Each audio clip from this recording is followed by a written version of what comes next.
पूर्णात् पूर्णमुदच्यते पूर्णस्य पूर्णमादाय पूर्णमेवावशिष्यते। ओम शांति शांति शांति। ओम सहना भवतु सहनौ भुनक्तु सह वीर्यं करवावहै तेजस्विनावधीतमस्तु मा विद्विषावहै। ओम शांति शांति शांति। हाँ जी, षष्ठम अध्याय का 36 वाला ना 35 हो गई। 35 वाले में बतला दिया अभ्यासेन तु कौन्तेय वैराग्येण च गृह्यते। ये जो मन,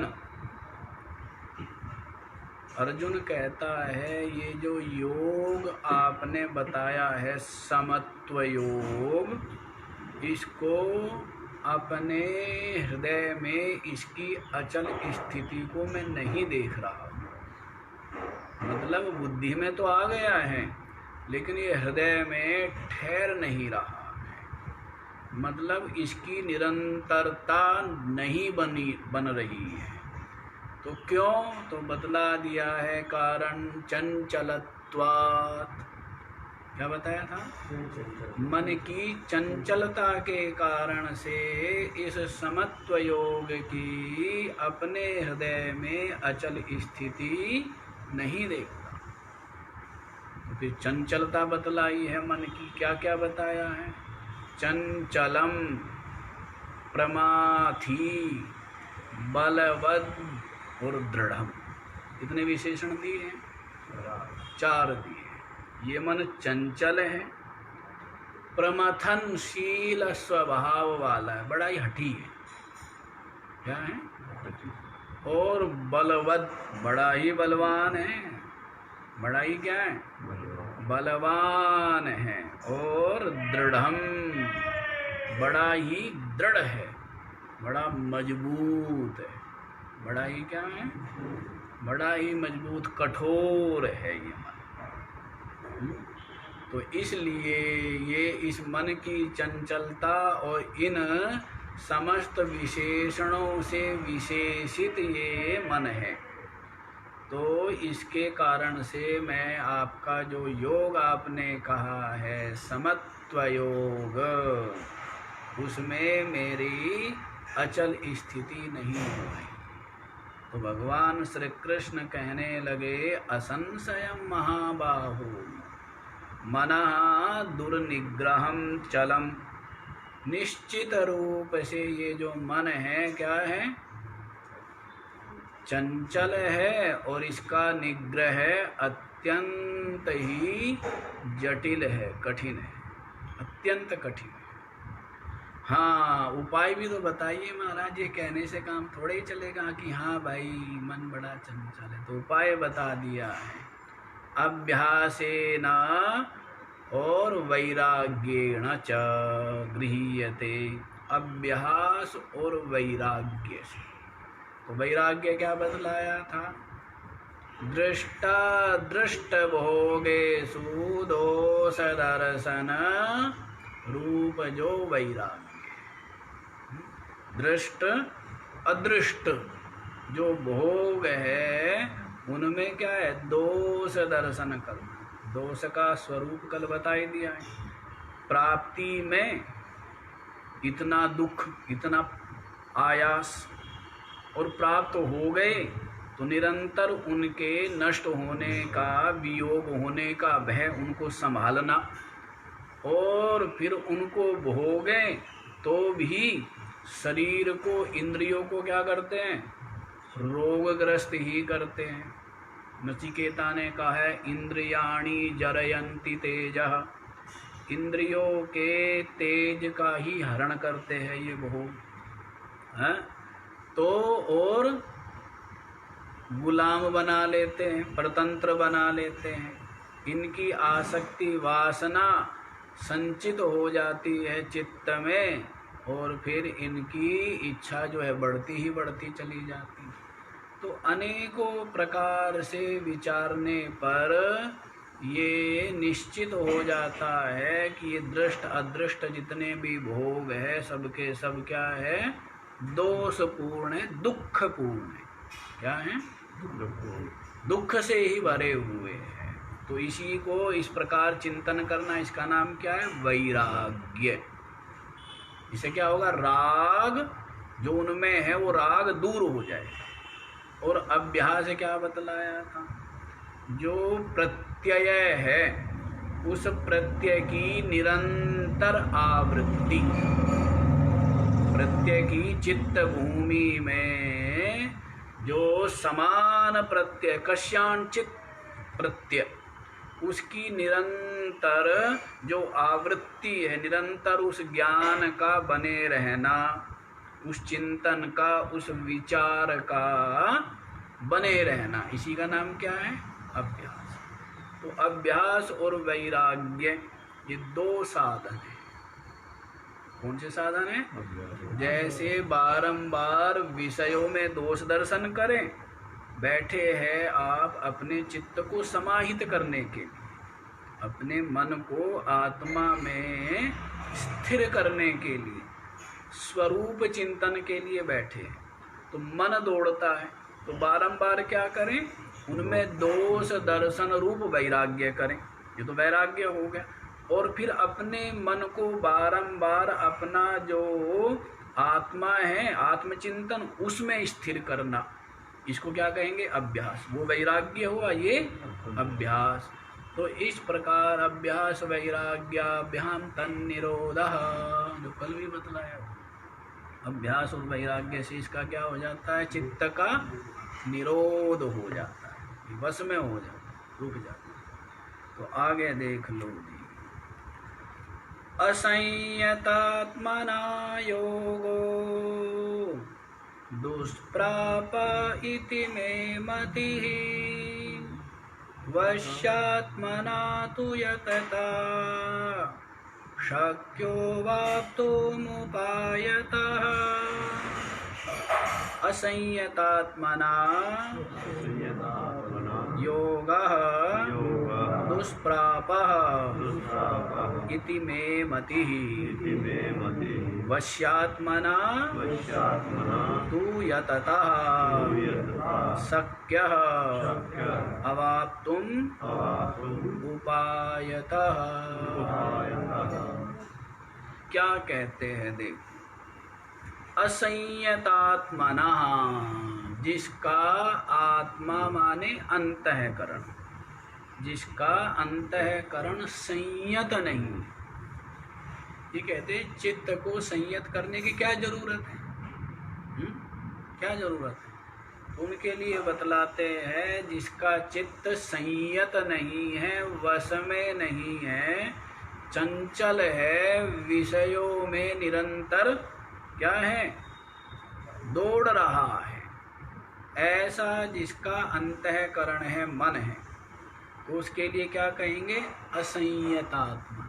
अरे बड़ा, ये तो बड़ा चंचल मन वाला है, बड़ा असंयत चित्त वाला है, चित्त इसका इसके काबू में नहीं है, बस में नहीं है। तो उसके लिए कहा असंयतात्मना, ऐसे जो असंयत, असमाहित, अनिगृहीत जो चित्त वाला है, योगः दुष्प्रापः, उसके लिए ये जो योग है ना, आत्मनिष्ठा रूप जो योग है, समत्व योग, ब्रह्म दर्शन रूप योग, क्या बतलाया था? समदर्शन रूप जो योग है, समदर्शन माने ब्रह्म दर्शन, सर्वेषु भूतेषु ब्रह्म दर्शनम रूप योगः। समस्त भूतों में क्या है? ब्रह्म दर्शन रूप जो योग है, इसी को क्या कहेंगे? यही समत्व योग, साम्य ना जिसको कहा था, वो समत्व योग कर्म योग का अलग है और ये ज्ञान योग का अलग है। समता योग, समता योग क्या हो गया? ये ब्रह्म दर्शन हो गया। क्या हो गया? हाँ, तो ऐसा जो सब में ब्रह्म दर्शन आत्म दर्शन रूप जो योग है, दुष्प्रापः दुखेन प्रापः, अत्यंत कठिन है। इति मे मति, ऐसा मेरा निश्चय, ऐसा मेरा मत है। कौन कह रहे हैं? स्वयं श्री कृष्ण कह रहे हैं कि जिसका चित्त असंयत है? और चित्त में क्या आ जाएगी? इंद्रिया भी आ जाएगी, क्योंकि ऐसे तो है नहीं, चित्त तो संयत है, इंद्रिया चंचल। ऐसा हो सकता है क्या? है? जिसकी इंद्रिया चंचल हो उसका चित्त संयत हो सकता है? क्यों भाई? है? इंद्रिया चंचल है, इसका मतलब क्या है? चित्त चंचल है। चित्त चंचल है, इसका मतलब क्या है? इंद्रिया चंचल है। साथ साथ ही चलते हैं ना। ऐसे तो है नहीं कि घोड़ा अलग जाएगा और घोड़े की जो लगाम है वो अलग जा रही है, ऐसा साथ साथ जाएगा ना। रस्सा क्या है? तो इंद्रिया तो है घोड़े, और ये जो मन है ये क्या है? ये लगाम है। तो साथ साथ ही है ना। लगाम यदि खींच के रखो, मन यदि पकड़ के रखो तो घोड़े, और यदि लगाम छूट गई, मन छूट गया तो, है ना, तो अलग अलग तो जाएंगे नहीं। तो इसलिए ऐसा नहीं कि इंद्रिया तो चंचल पर मन बड़ा शांत है इसका। मन तो बड़ा शांत है, मतलब इंद्रिया तो बड़ी शांत है, मन ही तो चंचल है इसका। ऐसा थोड़ा होता है। क्यों भाई? मतलब क्या है? इंद्रिया चंचल है, इसका मतलब मन भी चंचल है। मन चंचल है, इसका मतलब, है ना। तो इसी के लिए कह दिया असंयतात्मना का मतलब हो गया जिसकी इंद्रिया और अंतःकरण और शरीर तीनों ले लेना, जो पीछे बताए थे ना। तो तीनों का ग्रहण कर लेना, जिसके क्या है? संयत नहीं है, जिसके वश में नहीं है, जिसने इनको वश में नहीं किया हुआ है, उसके लिए योगः दुष्प्रापः, उसके लिए ये आत्म दर्शन रूप योग प्राप्त करना क्या है? असंभव है।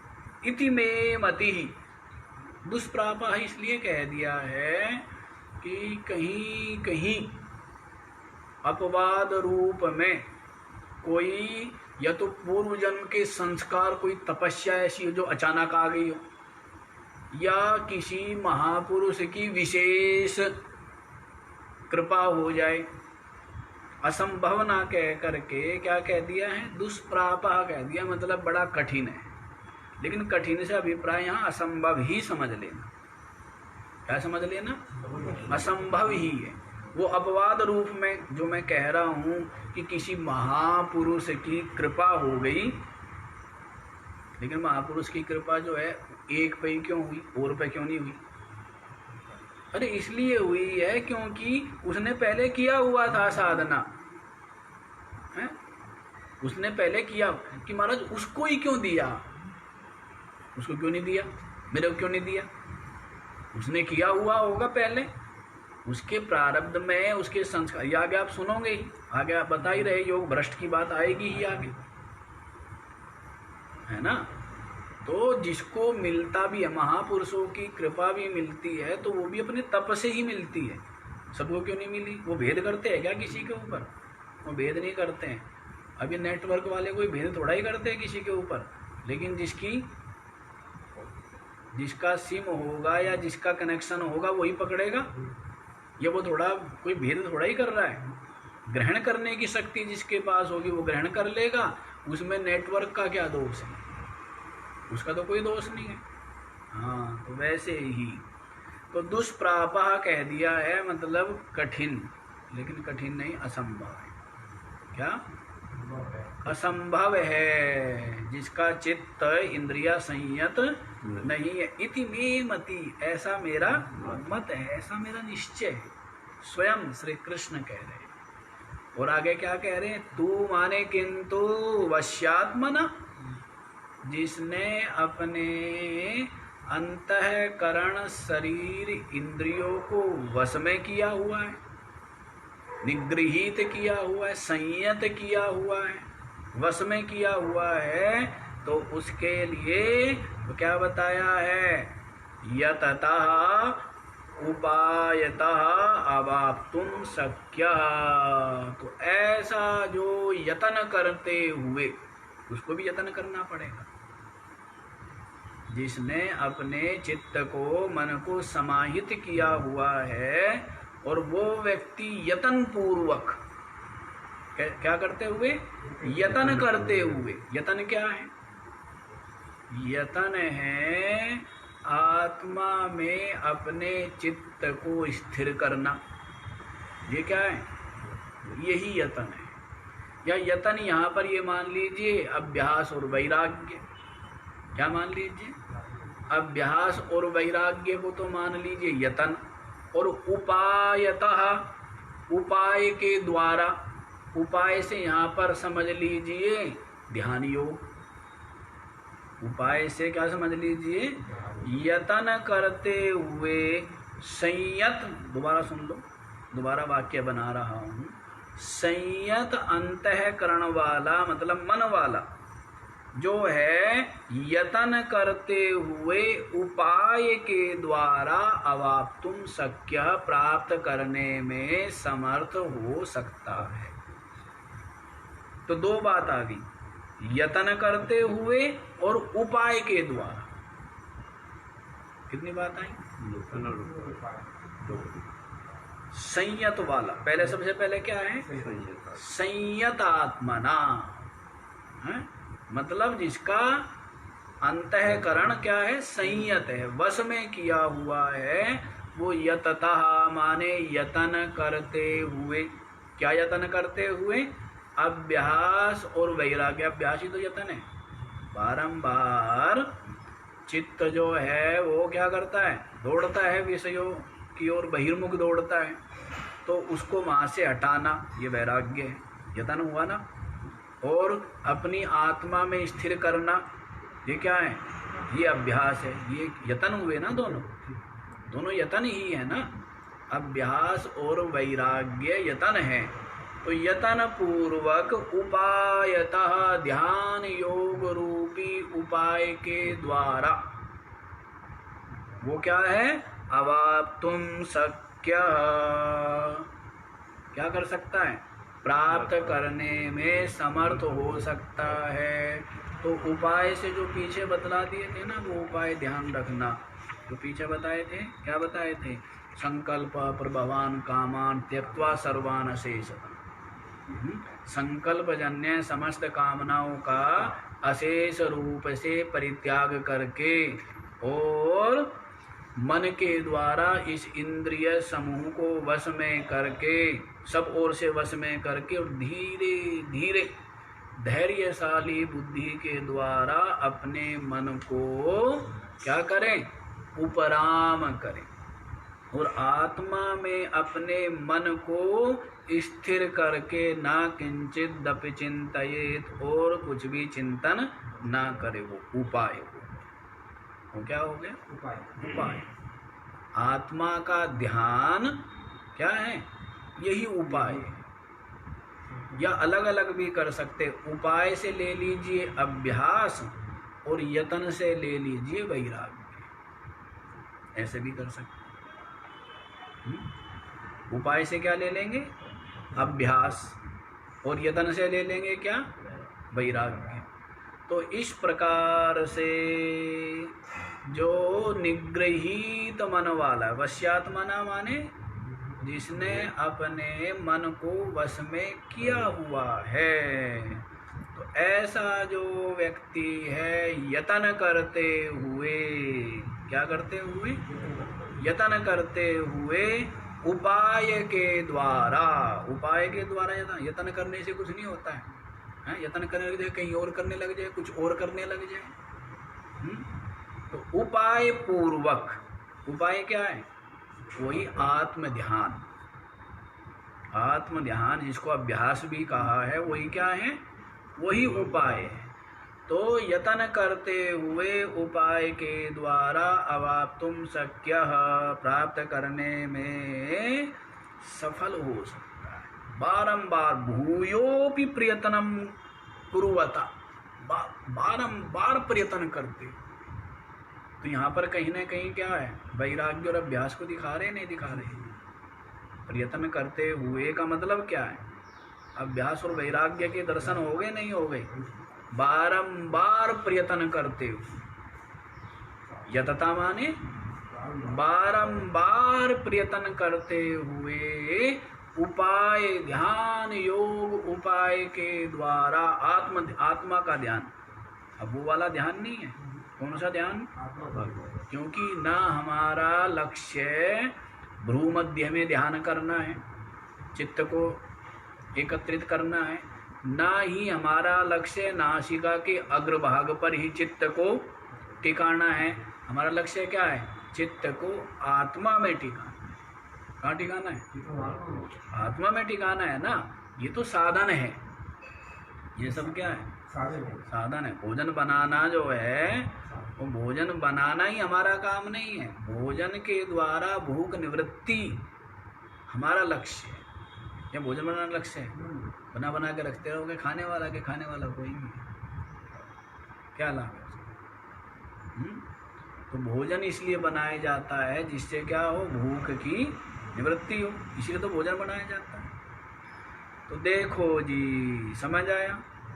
उपाय के द्वारा, उपाय माने वही आत्म ध्यान रूपी उपाय के द्वारा बारंबार प्रयत्न करते हुए जो वश्यात्मना साधक है, जिसने अपने मन को वश में किया हुआ है, वो अवाप्तुम शक्य, प्राप्त करने में क्या हो सकता है, सफल हो सकता है।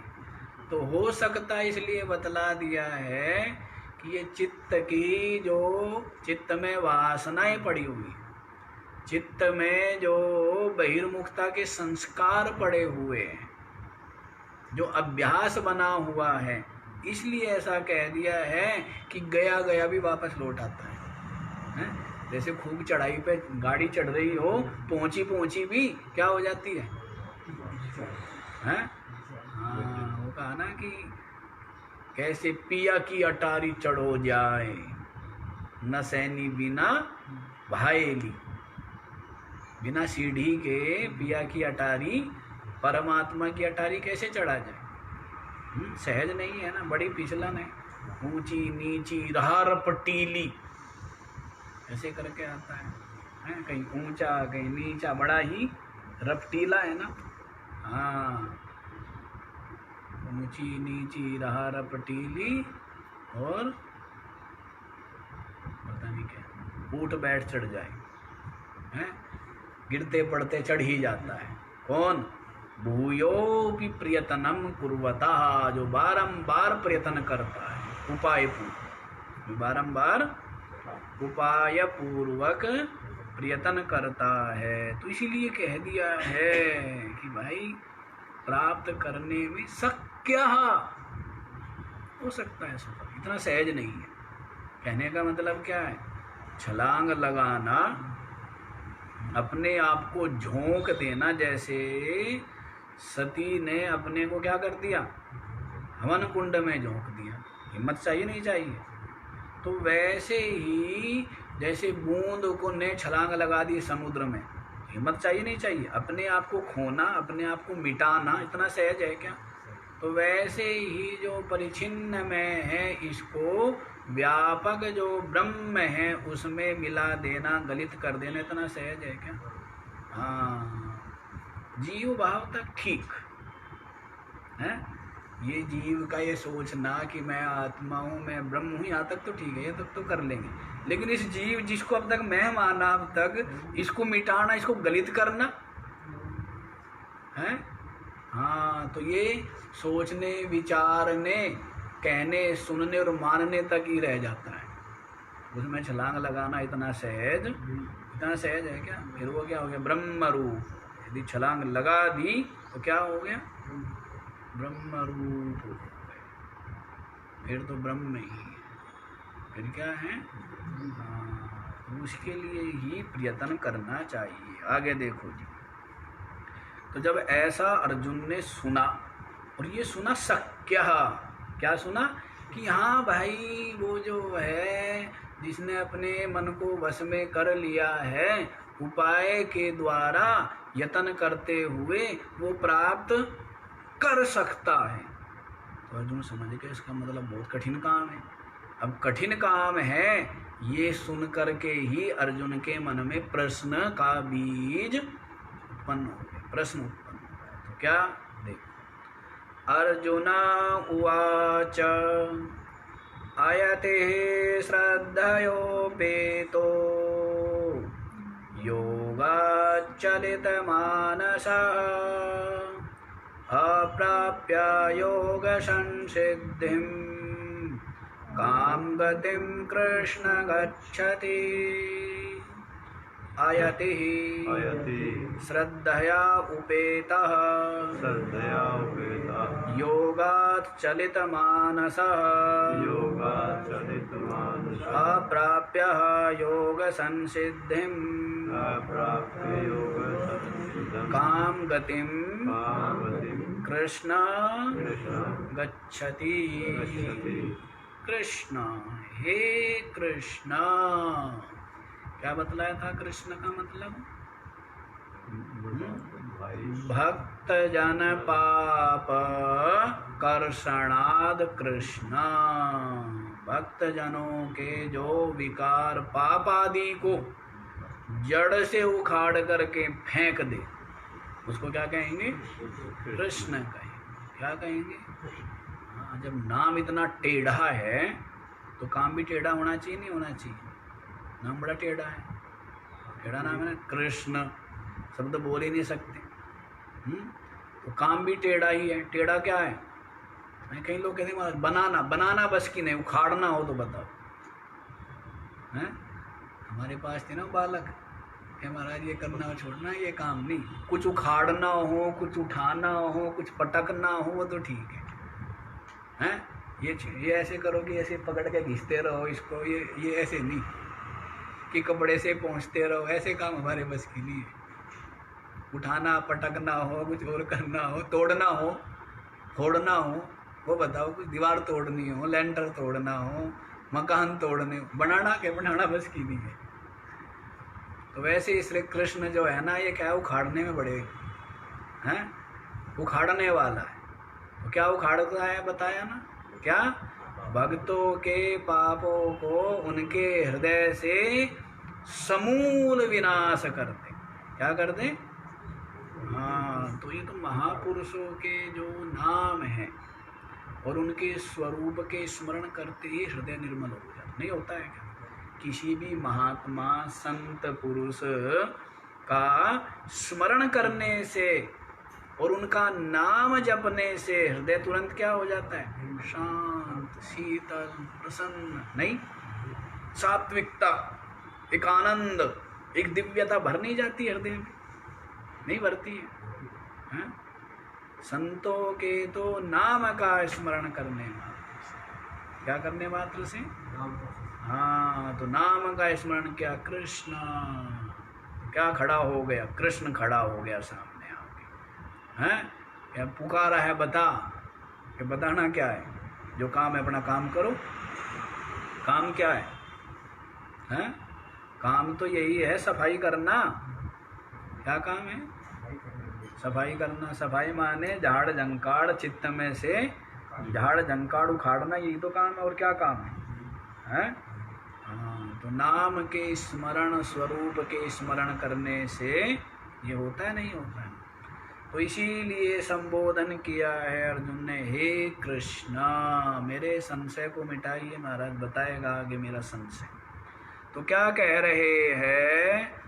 श्रद्धया उपेतः, जो आपने ये जो योग बतलाया है ना, कौन सा योग? ब्रह्म दर्शन रूप, समदर्शन रूप जो योग बताया। क्या बताया है? यो माम पश्यति सर्वत्र सर्वत्र सर्वं च मयि पश्यति, ये बताया था ना, हैं? तस्याहं न प्रणश्यामि सा च मे न प्रणश्यति, जो पीछे सारे श्लोक है। सर्वभूतस्थमात्मानं सर्वभूतानि चात्मनि, ये जो बतलाया था। सर्वभूत स्थितं यो मां भजत्येकत्वमास्थितः, क्या बतलाए थे ये? कि सब में आत्मा का, समस्त भूतों में आत्मा का दर्शन करना रूप योग, यही योग है। यही क्या है? असली योग यही है। तो ये जो योग आपने बताया है, इस योग में श्रद्धया उपेतः, श्रद्धा वाला तो है। अब यहाँ पर प्रश्न ये हुआ है, क्या प्रश्न हुआ है कि जो योगाभ्यास का जिसने क्या किया, स्वीकार कर लिया, अर्थात ध्यान योग में लग गया। पहले थोड़ा सा इसकी भूमिका समझ लो प्रश्न की। ध्यान योग के अभ्यास में लगा हुआ है, तो ध्यान योग के अभ्यास में लगा हुआ है ऐसा जो साधक, कर्म संन्यास हो गया। क्या किया? कर्म का संन्यास कर दिया उसने। कर्मों का तो संन्यास हो गया, मतलब कर्म योग छोड़ चुका है। अब किस में लग गया है? केवल ध्यान योग निष्ठ हो गया। क्या हो गया? आरूढ़ योगी। इसको क्या कहा था हमने? आरूढ़ योगी। तो आरूढ़ योगी के लिए क्या बताया था? क्या बताया था? योगारूढ़स्य तस्यैव शमः कारणमुच्यते। तो जो योगारूढ़ है उसके लिए कर्म का संन्यास ही कारण है, बतलाया था नहीं? इसी अध्याय का दूसरा श्लोक क्या है? हैं? योगारूढ़ का ही बतलाया था ना, कि जो आरूढ़ है, योग में आरूढ़ नहीं हुआ है, ध्यान योग निष्ठ होना चाह रहा है, ध्यान करना चाहता है, लेकिन चित्त चंचल है, रजोगुणी है, तो वो कर्म योग करेगा। तो कर्म योग करते करते, सेवा करते करते क्या होगा? उसका रजोगुण, अब मैं भी बैठ करके ध्यान करूं, भजन करूं, तो वो फिर क्या हो जाएगा? योग में आरूढ़ हो गया, आरूढ़ता आ गई, आरूढ़ होने की इच्छा उसमें आ गई।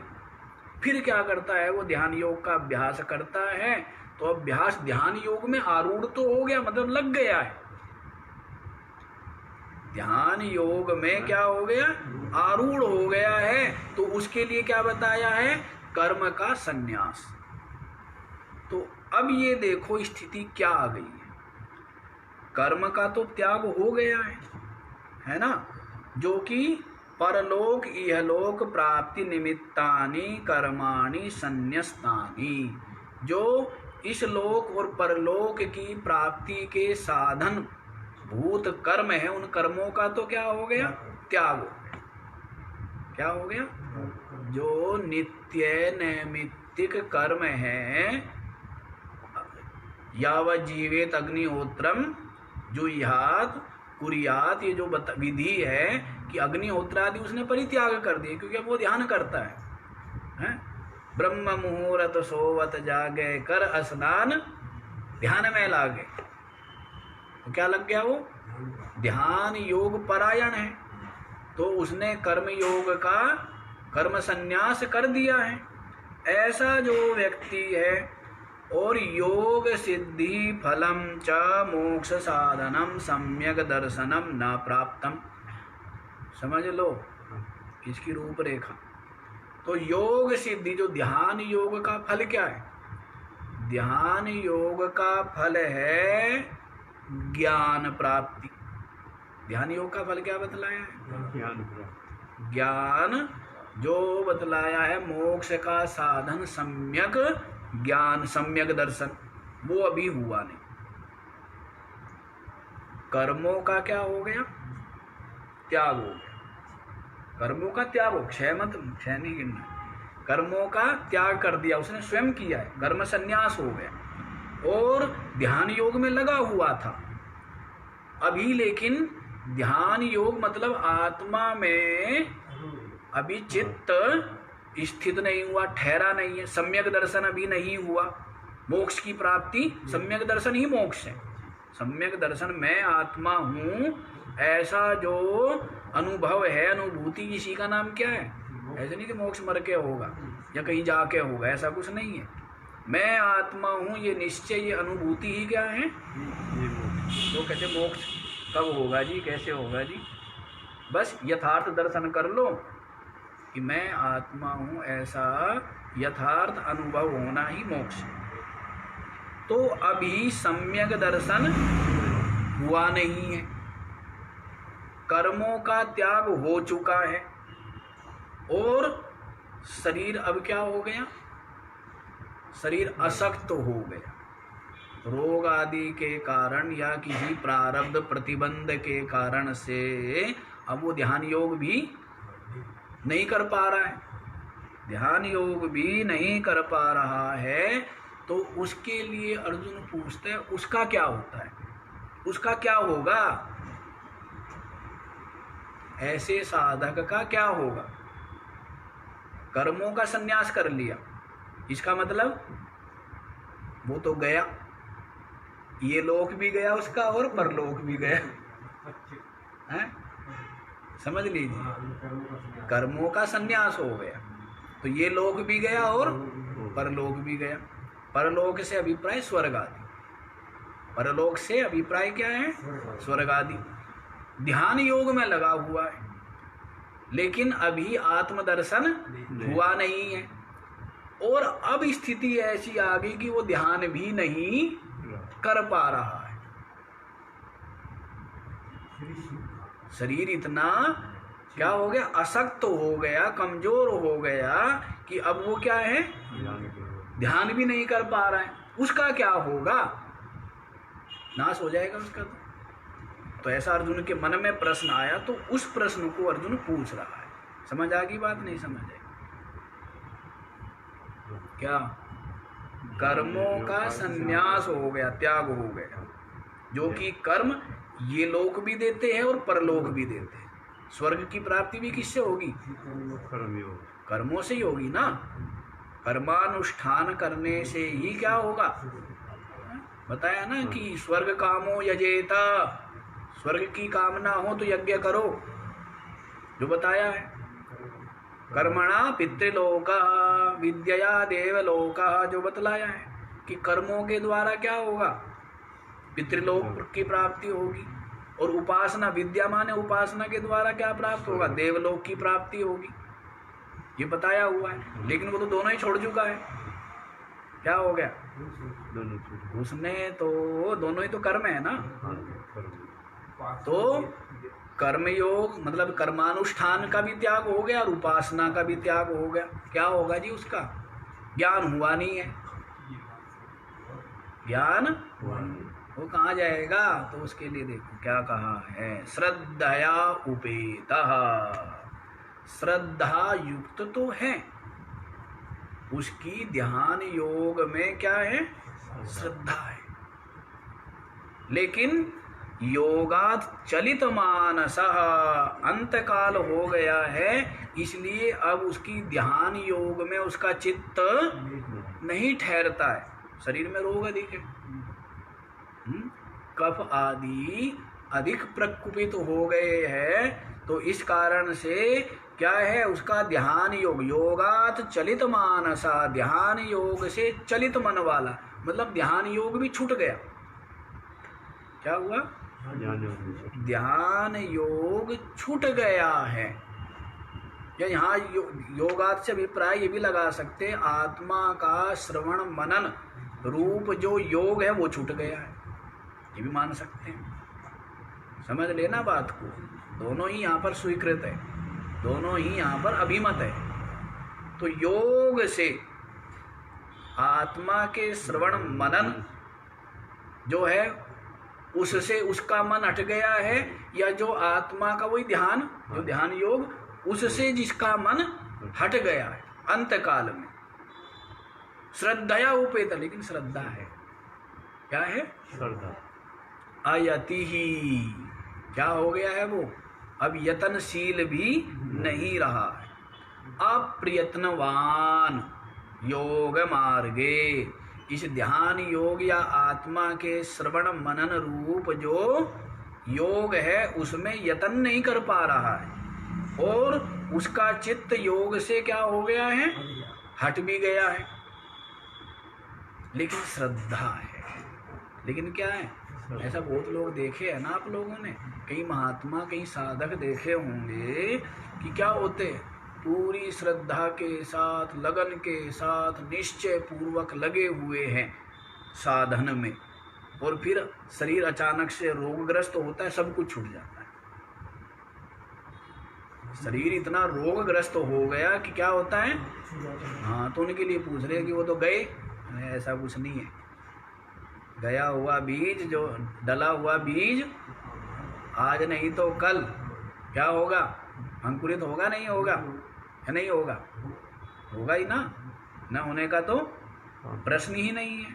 हाँ, तो देखो अर्जुन प्रश्न कर रहा है, अप्राप्या योग संसिद्धिम, और योग की जो संसिद्धि माने वही सम्यक दर्शन, वही ब्रह्म दर्शन, वही आत्म दर्शन, अप्राप्य, वो प्राप्त हुआ नहीं। मैंने पूरा अनुवाद कर दिया, उसी बात को अर्जुन यहाँ पर कह रहा, अप्राप्या योग संसिद्धिम, योग की संसिद्धि जो सम्यक दर्शन है वो अभी प्राप्त हुआ नहीं है। काम गतिम कृष्ण गच्छति, हे कृष्ण, ऐसा जो साधक है काम गतिम गच्छति, उसकी क्या गति होती है? उसकी कौन सी गति होती है? समझ लीजिए, बड़ा ही महत्वपूर्ण प्रश्न है, बड़ा ही महत्वपूर्ण विचार है। जो योग मार्ग में, अब शब्दों का अर्थ देखो, अयति ही माने जो प्रयत्नवान नहीं है। क्या? जो ध्यान योग में या आत्मचिंतन में रूप प्रयत्न नहीं कर रहा है, लेकिन श्रद्धा है। क्या है? श्रद्धा है। श्रद्धया उपेता योगा चलित मानस, और अंतकाल होने से उसका जो चित्त है वो क्या हो गया है? योग से चलित मानस हो गया है, मतलब स्मृति तक नहीं रहती है। ऐसे भी हमने भक्त देखे कि स्मृति तक भी नहीं रहती है अंतकाल में। स्मृति भ्रष्टा, स्मृति भी भ्रष्ट हो जाती है। कि आत्मचिंतन करो, कि किसका चिंतन? कि आत्मा का चिंतन, आत्मा का चिंतन। तो ऐसे भी देखे हमने कहीं, हैं? तो स्मृति तक नहीं रहती है अंतकाल में, स्मृति भी नहीं रही, और आत्मचिंतन भी नहीं कर रहा है, उसमें प्रयत्न भी नहीं कर रहा है, लेकिन श्रद्धा तो है, क्योंकि अब तक करता रहा, अब तक करता रहा। और योग संसिद्धि अप्राप्या, योग की जो सिद्धि रूप क्या है? सम्यक दर्शन, आत्मदर्शन, वो अभी हुआ नहीं है। तो हे कृष्णा, उस साधक की काम गतिम गच्छति, वो साधक कौन सी गति को जाता है, उसकी क्या गति होती है, ऐसा पूछा। तो देखो फिर आगे स्वयं ही बतला रहा है, अपने मन में जो उसको लेकर के जो विकल्प है वो स्वयं ही उत्थापन कर रहा है। क्या कहता है? कच्चिन्नो भय विभ्रष्ट छिन्ना ब्रह्मेव नश्यति, अप्रतिष्ठो महाबाहो विमूढ़ो ब्रह्मणः पथि। कच्चिद उभय विभ्रष्टः छिन्न अभ्रम इव नश्यति, अप्रतिष्ठः महाबाहो विमूढ़ः ब्रह्मणः पथि। अब अर्जुन ने संबोधन किया है, हे महाबाहो, अब तक ये संबोधन कौन कर रहे थे? हैं? श्री कृष्ण अर्जुन के लिए कर रहे थे, हे महाबाहु। और इस बार भी ये संबोधन किसने किया है? महाराज आप मेरे को महाबाहु महाबाहु कह रहे हो, मैं कोई महाबाहु नहीं हूं। महाबाहु तो आप ही है, हैं?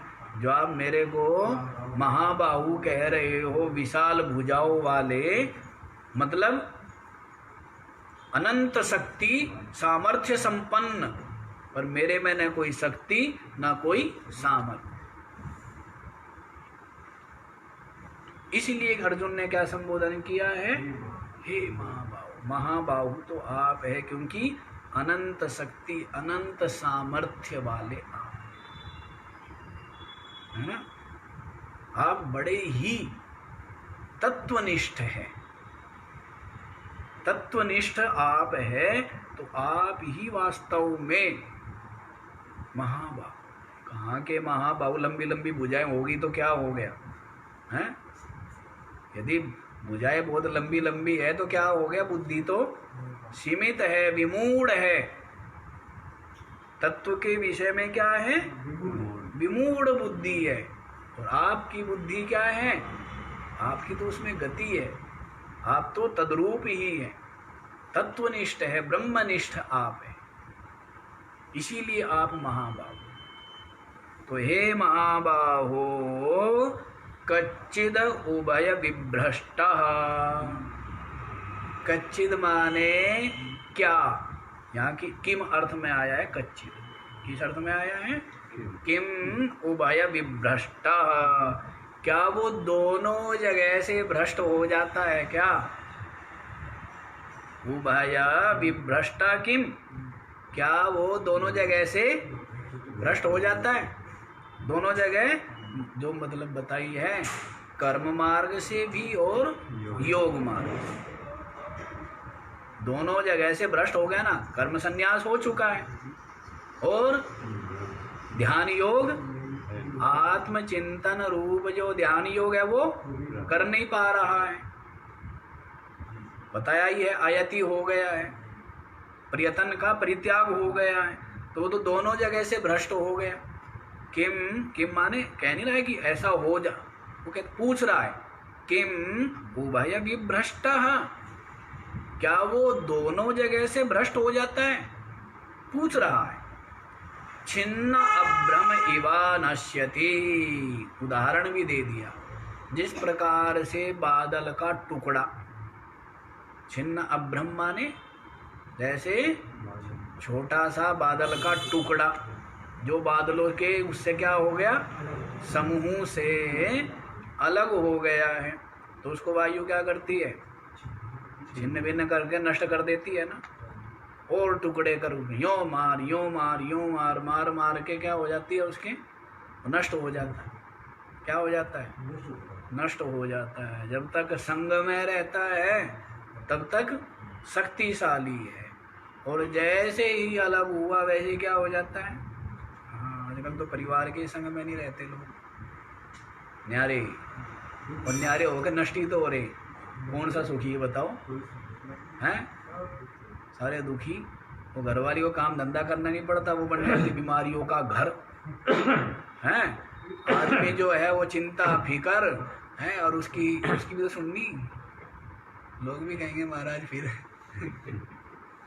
वो बेचारा हो जाता है क्या, सूख के काटा है, तो हालत खराब हो गई ना। हाँ, तो इसलिए नष्ट हो जाता है। देखो क्या कह रही है छिन्न अभ्रम इवा। क्यों भाई राजेंद्र, क्या कह रहे हैं? छिन्न अभ्रम इवा, जैसे बादल का टुकड़ा क्या हो गया, बादलों से अलग हुआ, तो छिन्न अभ्र का टुकड़ा जैसे क्या होता है उसको, नश्यति, क्या उसके समान नष्ट हो जाता है? पूछा है। क्या वह साधक बादल के टुकड़े के समान उभय विभ्रष्ट, दोनों जगह से भ्रष्ट होकर के नश्यति, नष्ट हो जाता है क्या? दोनों जगह से दोनों जगह माने कर्मयोग और आत्मचिंतन रूप जो ध्यान योग, दोनों जगह से भ्रष्ट हो गया है। कर्म का संन्यास हो गया, आत्मचिंतन कर नहीं पा रहा है, आत्मचिंतन में अपने चित्त को लगा नहीं पा रहा है, क्योंकि इतना शरीर असक्त है या कुछ ऐसा प्रारब्ध सामने आ गया। वो तो आप लोगों को तो पता है, आप लोग तो विद्वान हो, समझदार हो, हैं, वही बताएंगे। कौन सा? राजा भरत वाला है, साधन किया लेकिन निष्फल तो नहीं गया ना उसका साधन। हाँ, तो उसी बात को बतला देंगे, आप पहले ही जानते हो। तो क्या वो दोनों जगह से भ्रष्ट होकर छिन्न बादल के समान नष्ट हो जाता है क्या? आगे देखो, अप्रतिष्ठा, क्योंकि कोई प्रतिष्ठा ना होते हुए, कोई उसकी प्रतिष्ठा नहीं है ना, कोई आश्रय नहीं रहा ना, अब उसका कोई आश्रय नहीं, ना तो कर्मयोग के आश्रय का परित्याग कर दिया और ध्यान योग का आश्रय जो लिया हुआ था आत्मचिंतन का, उसका भी परित्याग हो गया। तो अब क्या हो गया? वो निराश्रय हो गया। जैसे बादल का टुकड़ा जब तक बादल के साथ जुड़ा हुआ है तब तक क्या है? वो आश्रयवान है ना, और अलग होते ही क्या हो गया? आश्रय रहित। तो अब तो उसको वायु कभी वहां फेंकेगी, कभी वहां फेंकेगी, कभी वहां फेंकेगी, और वो फेंकने में ही क्या हो जाएगा? नष्ट हो जाएगा, समाप्त हो जाएगा ना। तो वैसे ही अप्रतिष्ठा, प्रतिष्ठा शून्य हो जाने से, आश्रय ना रहने के कारण से क्या वो नष्ट हो जाता है? हे महाबाहो, विमूढ़ा ब्रह्मणः पथिः, और जो ब्रह्म का जो पथ है, ब्रह्म प्राप्ति का जो मार्ग, क्या क्या मार्ग है? तत्व चिंतन, ब्रह्म चिंतन, उससे क्या है? वो विमूढ़ा, पूरी तरह से क्या हो गया है? विमूढ़ हो गया है। समझ आया? ब्रह्म चिंतन जो मार्ग है ब्रह्म प्राप्ति का, ब्रह्म प्राप्ति का मार्ग क्या है? आत्मचिंतन। परमात्म प्राप्ति माने ब्रह्म प्राप्ति, उसका मार्ग क्या है? आत्मचिंतन करना, निधिध्यासन करना। उस मार्ग में भी वो क्या हो गया? विमूढ़ हो गया, वो भी नहीं कर पा रहा। ऐसा जो व्यक्ति है, विशेषण अनेकों विशेषण दे दिए है उसके लिए। क्या बताया है? कि जो ब्रह्म के पथ से विमूढ़ है, अर्थात ब्रह्म चिंतन, हाँ, अब वो नहीं कर पा रहा है उसका चित्त अपने चित्त के द्वारा, तो ऐसा कर्मयोग छूट गया, आत्मचिंतन रूप ध्यान योग छूट गया, दोनों जगह से भ्रष्ट हो गया एक तरह से। तो ऐसा जो निराश्रय और ब्रह्म के पथ में जो विमूढ़ है, ब्रह्म चिंतन नहीं कर पा रहा है जिसका चित्त, तो क्या वो छिन्न बादल के समान नष्ट हो जाता है? छिन्न बादल के समान नष्ट हो जाता है क्या? ऐसा अर्जुन के मन में संशय है, उसको अब वो स्वयं आगे कह रहा है। आगे वाला श्लोक पढ़ लीजिए। एतन्मे संशयं कृष्ण छेत्तुमर्हस्य शेषतः त्वदन्यः संशयस्यास्य छेत्ता नायुपपद्यते। एतद् मे संशयं कृष्ण छेत्तुम् अर्हसि अशेषतः त्वदन्यः संशयस्य अस्य छेत्ता नहि उपपद्यते। एतद् मे संशयं कृष्ण, हे कृष्ण, फिर संबोधन आदरार्थ, अभिमुख है, करणार्थ, अपनी ओर अभिमुख विशेष महाराज विशेष ध्यान दीजिए, जड़ से निकाल दिए। कुछ असावधानी बस कोई त्रुटि हो जाए, गलती हो जाए, इसलिए ऐसी मत अन्य मनस्क करके मेरे प्रश्न को छोड़िए। ध्यान दीजिए मेरी तरफ, क्योंकि ये संशय मेरे अंदर बैठा, अभिमुख करने के लिए विशेष रूप से उदासीन ना हो जाए। क्योंकि शिष्य की अपात्रता देख करके जो उपदेष्टा आचार्य वो क्या हो जाते, उदासीन हो जाते हैं। क्या देख करके, अयोग्यता देख करके, या उसकी अन्य मनस्कता देख करके, या उसकी चंचलता या अश्रद्धा देख करके क्या हो जाते आचार्य हैं, उपराम हो जाते, उदासीन हो जाते। ठीक है, ठीक है, महात्मा काम है समझाना, समझ गया, बहुत बढ़िया, ना समझे ठीक है, क्या करें, डंडा लेके सुधारें क्या? हाँ, क्या जरूरत है? महाराज जी कहते थे वो तो सुधरेगा नहीं, अपना बिगाड़ हो जाएगा। हमारे गुरु जी कहते थे डंडा लेके किसी को सुधारे तो वो तो सुधरेगा नहीं, सुधरेगा पता नहीं, सुधरेगा ही नहीं। हाँ, जिसको सुधरना होता है ना वो तो हाँ समझाने से सुधर जाते हैं। तो डंडे से तो क्या सुधरेगा, वो तो सुधरेगा नहीं, सुधरेगा अपना बिगाड़ जरूर हो गया। क्रोध आ गया तो इसलिए छोड़ देते हैं, उदासीन हो जाते हैं। ठीक है, क्या कहना, क्या करना, समझदार है ना, बुद्धिमान है, बहुत बढ़िया बात है। इससे बढ़िया बात क्या हो? जो माता पिता के गुरु के आश्रित है उसकी चिंता कौन करेगा? माता पिता गुरु को करनी पड़ती है। और जो कहे कि मैं खुद समझदार हूँ, इससे खुशी की बात क्या है? इससे बढ़िया खुशी की बात क्या होगी? संभाल भाई अपना। बालक कहता है कि मैं तो चला लूँगा अपना, बहुत बढ़िया बात। इससे और ज़्यादा खुशी की माता पिता के लिए इससे बढ़िया खुशी की बात होगी कोई? पैरों पे खड़ा हो गया, संभाल सकता है, इससे बढ़िया बात क्या? तो वैसे ही महात्मा तो अपने स्तर पे पहले ही नहीं रखना चाहते। एक महात्मा कहते थे शिष्य क्या होते हैं, छाती पे खूंटे होते हैं। हाँ, जिम्मेदारी होती है, नहीं होती है? हाँ, लेकिन आजकल महात्मा लोग भी सावधान हैं, क्योंकि चेले होशियार है, इसलिए कोई जिम्मेदारी नहीं होती है। कोई जिम्मेदारी थोड़ा होती है। जो समर्पित है उसकी जिम्मेदारी होती है, और जो समर्पित नहीं है उसकी क्या जिम्मेदारी? खुद कमा खा भाई, मौज कर। लेकिन जो पूरी तरह निराश मतलब आश्रित हो गया है, पूरा समर्पण का भाव जिसका है, उसकी तो जिम्मेदारी बनती है। लेकिन इतना समर्पण सहज है क्या? इतना समर्पण है, मन मुक्ता बहिर्मुक्ता, अपना अहंकार को मिटाना इतना सहज है? इतना सहज तो है नहीं, तो जिम्मेदारी नहीं बनती है। अन्यथा बड़ी जिम्मेदारी बनती है।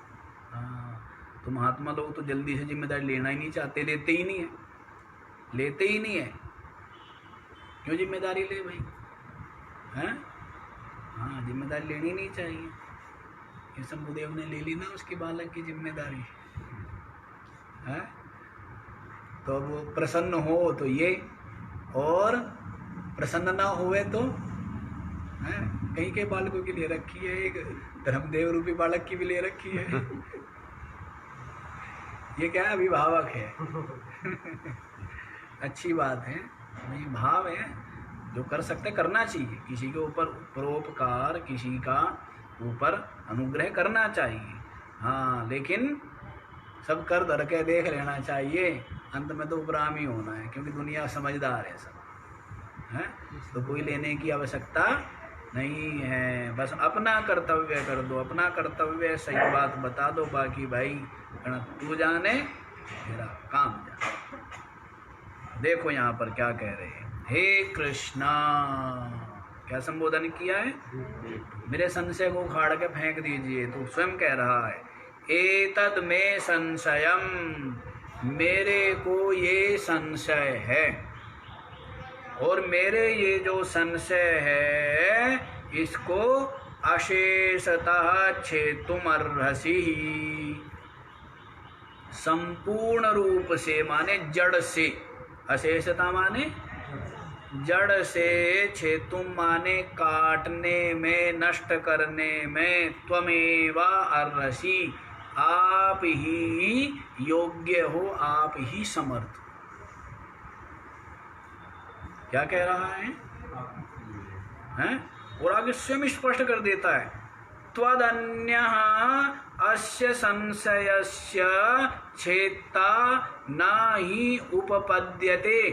ही माने यस्मात्, जिसलिए, त्वदन्य आपके अलावा, आपके अतिरिक्त, अस्य संशयस्य, अस्य मम संशयस्य, ये जो मेरा संशय है इसका छेत्ता न ही न उपपद्यते, और कोई इसका नाश करने वाला, नाश करने में समर्थ नहीं हो सकता। ना कोई ऋषि और ना कोई देवता। भाष्यकार ने स्पष्ट बोल दिया है। क्या बोला है? ऋषिर देवो वाह। ना तो मेरे, अर्जुन कह रहा है इतने बड़े बड़े ऋषि हैं, राजाओं को ऋषियों की क्या कमी थी, लाइन लगा खड़े रहते थे ऋषि। तो कहते हैं त्वदन्य आपके अलावा ना तो कोई ऋषि और ना कोई देवता। आपको मैं देवताओं की उपासना कर लूंगा, और देवता उपासना करके पहले भी मैंने जो है शंकर जी से हथियार भी लिए हैं, इंद्रलोक भी गया हूं, लेकिन आपके अलावा न तो कोई देवता और न कोई ऋषि। इसका मतलब क्या है? इसका मतलब ये है कि संशय तो केवल गुरु ही काट सकता है। और अर्जुन ने क्या पीछे बोल दिया है? ते अहम शिष्य। क्या बोला है? मैं आपका शिष्य हूं।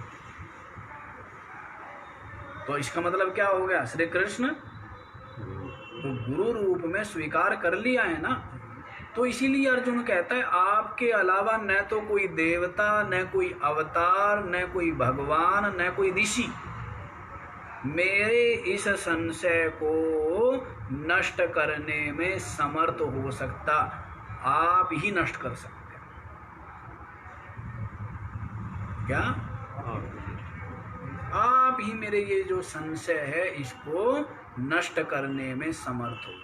एतन में संशयम, ये मेरा जो संशय है, त्वम एव आप ही अशेषतः छेतुमर्हसि, संपूर्ण रूप से इसको काटने में, नष्ट करने में समर्थ हो सकते हैं।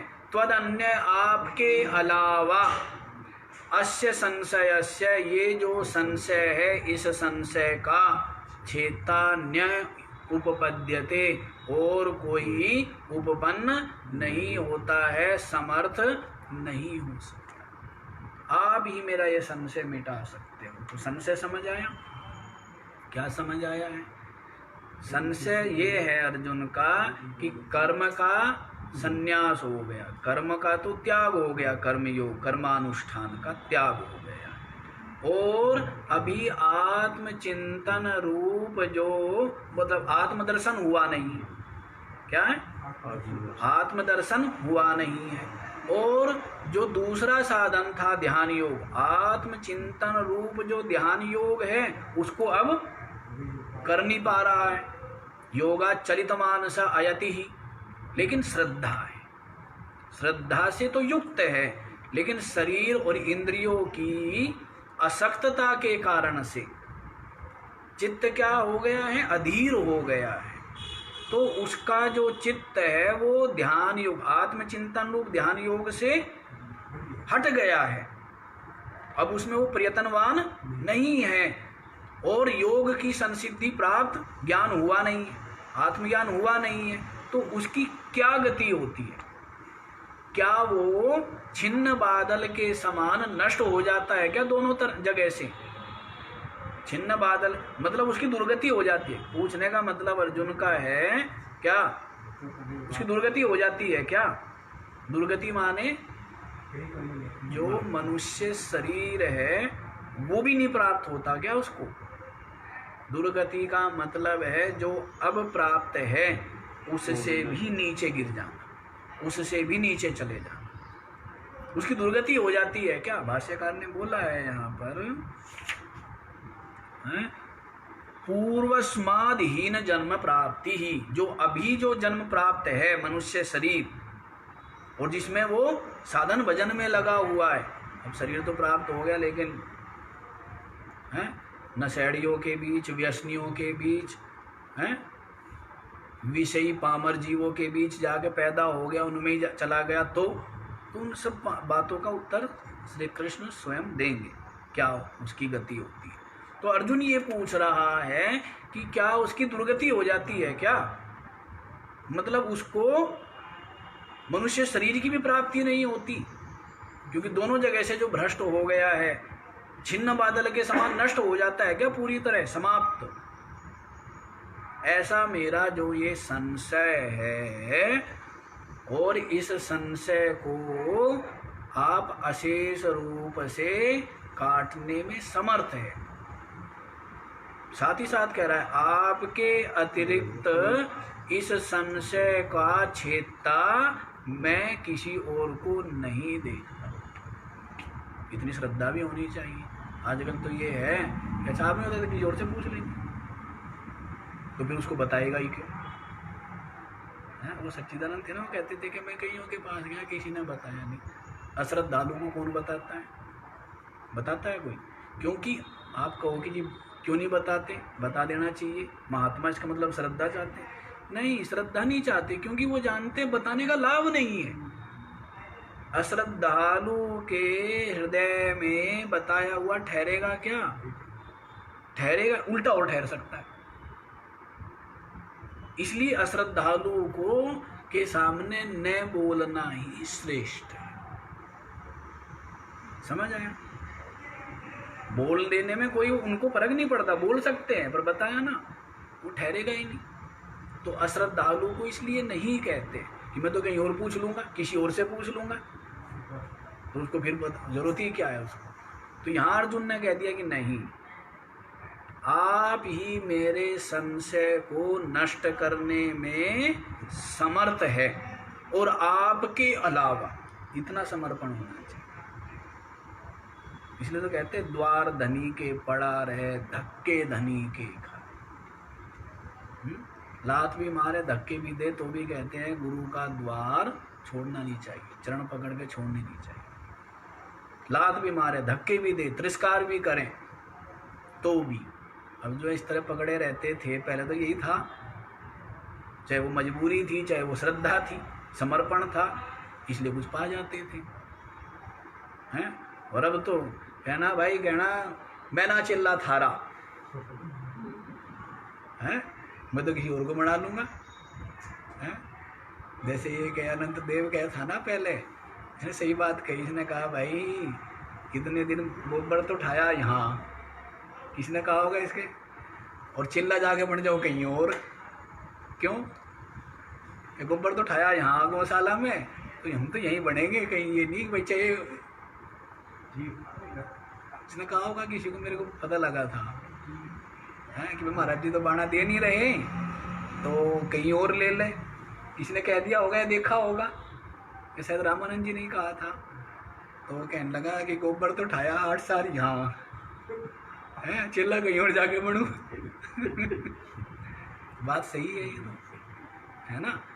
तो ये होना चाहिए, ये बात सही है कि भाई कह मैं तो कहीं और कर लूँगा, अब मना किसने किया भाई कहीं और कर लेगा, कर ले। तो था ना, ऐसे भी तो था, कोई सुना था, ध्यान नहीं आ रहा, भूलता हूँ कि मैं तो वहाँ ले लूँगा बाणा, या वहाँ उससे ले लूँगा। मना कौन करता है? ले ले भाई जिससे लेना है। जो मना करता है, जो मना नहीं करता है, यहाँ तो कहते ही नहीं है। लेकिन इसी बात को अर्जुन कह रहा है कि नहीं, आपके अलावा इस संशय का इतनी भाव है, इतनी श्रद्धा है, आपके अतिरिक्त इस संशय का छेदता न तो मैं किसी ऋषि को देखता, न किसी देवता को देखता, न किसी अवतारी पुरुष को देखता। आप ही मेरे इस संशय को दूर करने में समर्थ है, आपके अतिरिक्त और कोई नहीं। इतना भाव के साथ अर्जुन ने कहा है। आगे का विचार हम लोग कल ही करेंगे, क्योंकि समय हो गया। ओम